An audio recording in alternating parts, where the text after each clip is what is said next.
All right, all right. We're here again this morning, and what I want to do is I actually want to do a short teaching here this morning and try to give wisdom going forward, since we know that we're in the restoration or the restitution of all things, and that restoration or the restitution first begins with us, right here within our own hearts. I'm going to be reading out of the Hallelujah Scriptures version this morning, in reference to the short teaching I'm going to do here. We're going to go to Proverbs 17. It makes no difference if you want to use the King James version or if you want to use the Hallelujah Scriptures or the Scriptures version of the Bible. But I'm sure that if you listen to me, you'll have benefits here this morning. I'm not going to read the whole thing. I'm just going to get a couple of texts out of here, and I'm going to highlight a few points, try to help us going forward. So let's go ahead and get started, all right? Proverbs 17, verse 4 says, an evildoer gives heed to wicked lips, and a liar gives ear to a tongue of desire. Now, an evildoer that gives heed to wicked lips means whenever you hear evil, you can detect it in your spirit, or you can just tell when something is not right. If you sit there and you listen to it, it's informing you that you are just as evil as the person that is spewing out all this. Because you have to understand, the enemy is deceptive, and he's not going to sit there and tell you, now look, I'm getting ready to talk about somebody. I'm going to slander them. I'm going to defame their character, all for the purpose because I want you on my side to see things my way. That's not the way that the enemy operates. The enemy befriends you. You have to be careful of those who give gifts, because gifts pervert judgment. You can't really see clear if someone's going to give you a gift unless you're very discerning in heart. Because most people are just trying to gain you over to their cause. Why? Because simply just to rule over you. But then it says, a liar gives ear to a tongue of desire. You know, some time ago, I had preached a message, and I said, you need to stop going around being a garbage can for everybody. Just stop allowing them to dump on you. I try to use simple phrases and terms like that to try to get people to understand. And then what happens is the very opposite, because there's a spirit that enters to try to make you think that Pastor Dowell is trying to keep you from something. Yeah, I am. I'm trying to keep you from evil. But by the time these people get finished twisting and wrestling, distorting and perverting the word, you're all jacked up. And most people, even though they may mean well, you can be sincere and be sincerely wrong. Sometimes when you go past the barriers and the guidelines, and you really make mistakes so bad that people will no longer have you in their fellowship, or even desire you in their company ever again, because you simply just could not take heed. So let's hear that again. It says Proverbs 17 verse 4, an evil doer gives heed to wicked lips. So you have to guard yourself and keep yourself from hearing someone that is wicked. All right, you have to, and if you can tell if you are wicked yourself based on what you listen to and who you listen to and what your desire is. And a liar gives ear to a tongue of desire, because anytime someone falsifying information, lying, or whatever it is, you have to, first of all, if somebody's bringing something to you, you need to actually do a check and find out what the intent is. Because it's hard for us to discern our wicked heart, because we don't want to really truly know what it is, even though the scriptures clearly define that all men's heart is evil and it's desperately wicked. It's the attitude of understanding, knowing that that's what your heart is. So I hope we understand that point. Let's go to verse 7. Excellent speech is not fitting for a fool, much less lying lips for a noble. How can you be upright in speech when you refuse to transform your mind by this word right here? This word will transform your mind and character. You can tell how much people really truly love the Father based on their personal relationship. you can pretty much tell how much time someone is really truly spending with the Father based on what comes out of their mouth, what comes from their heart. As a pastor, I'm lied on continually because I know that a lot of times people, seek my approval, my counsel, my favor. And what does the enemy do? Well, the enemy will begin to falsify information. They will begin to drop my name and just flat out lie to someone who the devil would perceive that has a fondness for me and loves me. And of course, if you have a fondness for someone, you love someone, and then somebody comes and spit in your ear something opposite, it's going to impact you. That's why you have to know them that labor among you. You see, the burden of proof of everything that goes on in life is really on us because we can't be influenced, nor can we be changed by anyone if our heart is rested and is right. If our heart intent and desire is pure. Because we just would not allow relationships to diminish like that simply because somebody said. That's why the instructions teach, don't give heed to all words that are spoken. All right, so let's go on here. Verse 9, he who covers a transgression seeks love, but he who repeats a matter separate intimate friends.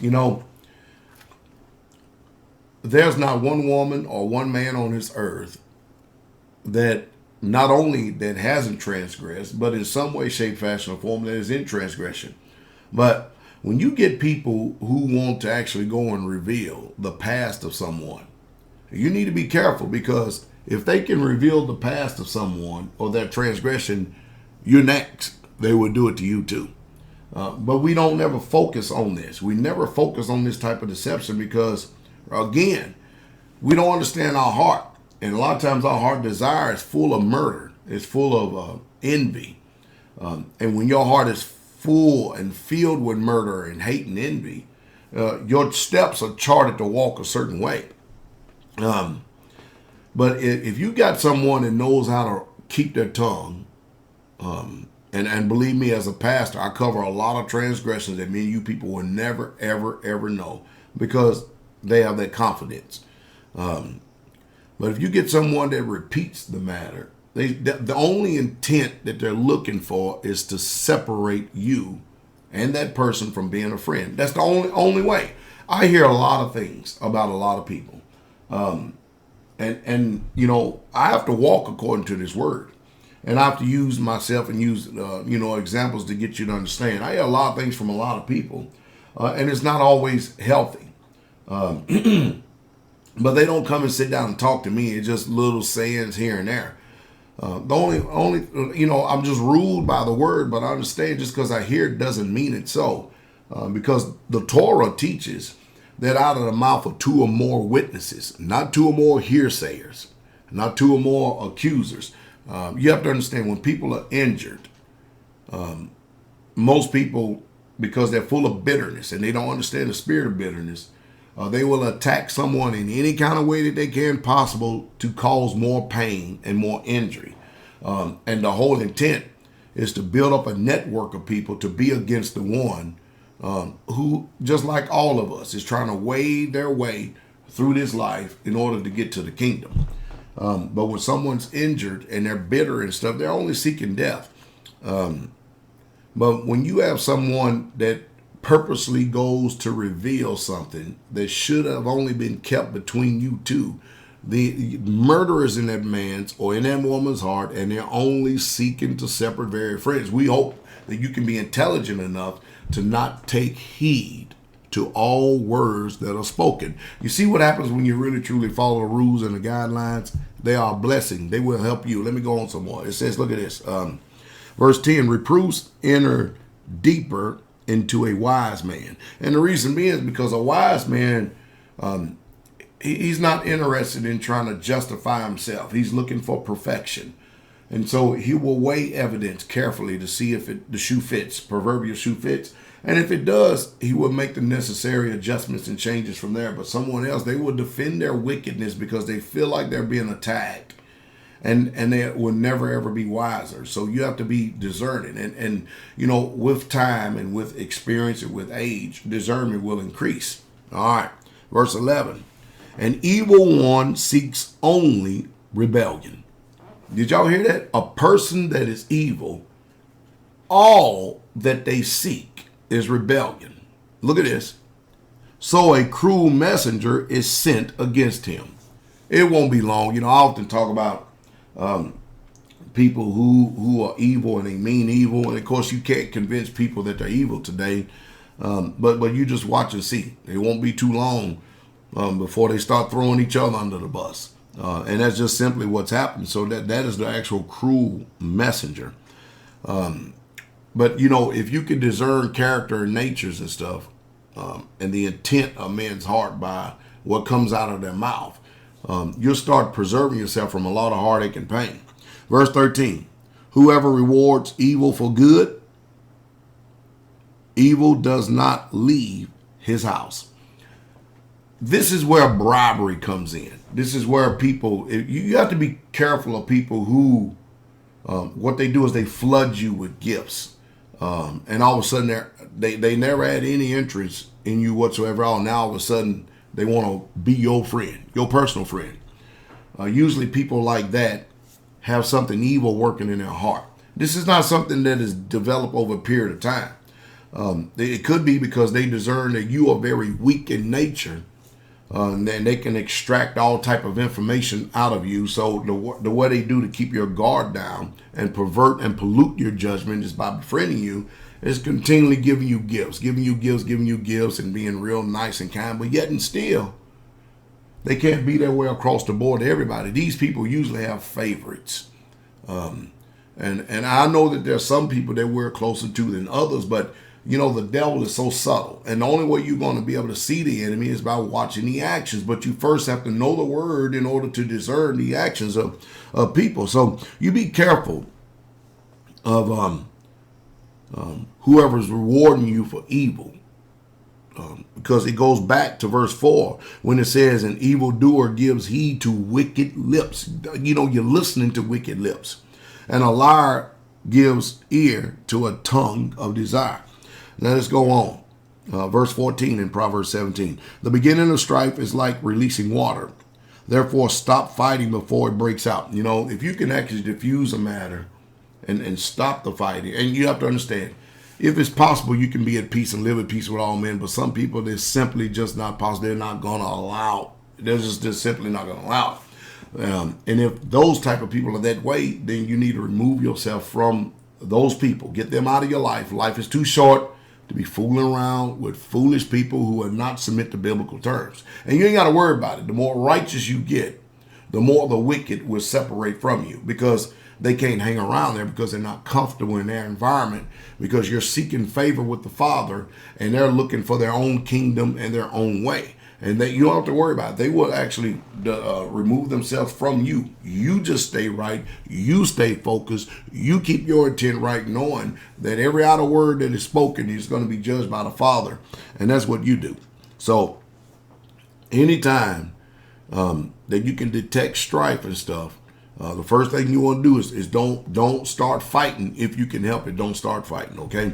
Verse 15, he who declares the wicked right and he who condemns the righteous, both of them are an abomination. Again, you're only going to tell who the wicked one is by this. And you can't discern this type of attitude and mouth if you are wicked yourself. See, that is the blindness. And it goes back to verse 4, the root verse in this. I'm going to repeat it again.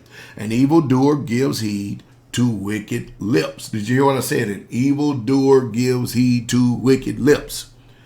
A liar gives ear to a tongue of desire. See, the evildoer is the one who is listening.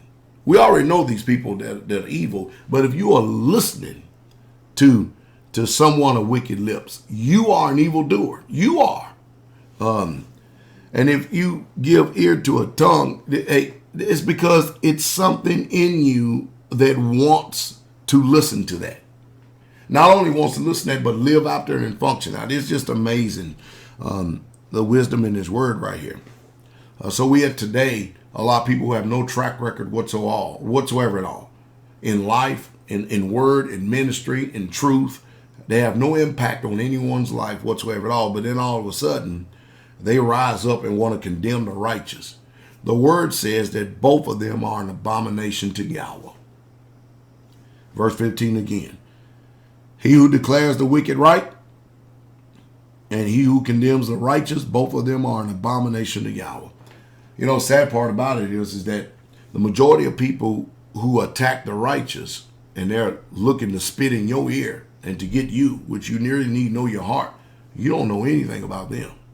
Not like you should. And the truth is, you should be determined not to know anything amongst any man except Yeshua HaMashiach and him impaled. And that's truth. Verse 19, he who loves transgression loves strife. Someone always contention. Always continue to add more wood to the fire. Verse 19 says, he who loves transgression loves strife. They just love it. So you look and see those who character in nature that the only type of fellowship they can have and the only thing that spews out of their mouth is things that gender the strife. A person that loves transgression, they are in love with strife. That's all they do. They're contentious. They're contending. They just love a very wicked environment because they themselves are wicked, and you need to discern it. Verse 20, he who has a crooked heart finds no good. Now, that's why I often say to people, you mean to tell me that out of all the things that are going on in the world that and the people that are around you, that all you can see is evil? You mean to tell me you can't find no good in anyone? All you can do is speak evil? Well, I know that your heart is crooked when you have nothing good to say about anyone. And of course, a lot of people are too prideful and too envious to give honor to where honor is due. To say, you know what, this person is right in this and they're right in that, and they're really truly doing it. They can't do it because they're not being honored themselves, because their heart is evil and their heart is wicked. Remember, a man's gift will make room for him and bring him before great men. You don't make room yourself. If you have a gift, those that are wise, they would recognize it. They would know it, because the Ruah, the spirit of understanding, will open up their understanding, give it to you, and it will make room for you, and it will bring you before great men. But this is discerned by those who are wise. But hey, what we're dealing with today, we got people trying to make their own way and trying to make and you know, being a leader. I've been around. This ain't my first rodeo. I've been around this thing a long, long time. I'm gonna stick with the book. Remember, man's gifts will make room for him and bring him before great men. Not these people. If you get anyone that's trying to force themselves in and make a way, they're already disqualified. All right. Verse 20 of Proverbs 17, he who has a crooked heart finds no good, and he who has a perverse tongue falls into evil. Just wait. A lot of time and chance happen to us all, and time will take care of everything. Let the people continue to keep running their mouth. Just by default, it won't take too long. They're going to fall into evil. Now, let me give you a word to the wise who understand these principles. When you see calamity and when you see adversity come up on someone, especially your enemies, wisdom teaches that even though you know it's coming because Yah's righteous, don't rejoice in their fall. Don't rejoice in their fall, but rather give honor to the Father, that he is just and his word is true. So you just sit back and wait. You sit back and wait, hold your tongue, and let Yah fight the battles. Verse 23, one who is wicked accepts a bribe behind the back to pervert the paths of right ruling. That's the whole idea of giving you a gift. Or giving you money, or doing something like that. Some people, they give because it's in their heart to give because they can see a need, a genuine need. Other people give it because they want to pervert you from right ruling.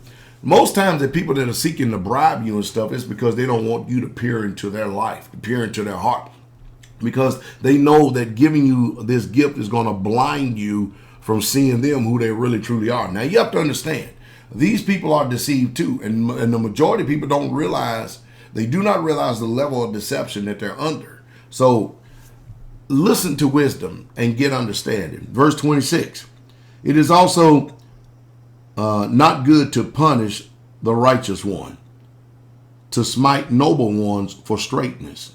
Verse 27, he who has knowledge spares his words. Man, if I said this once, and if I talked about this once, I've talked about this 1,000 times.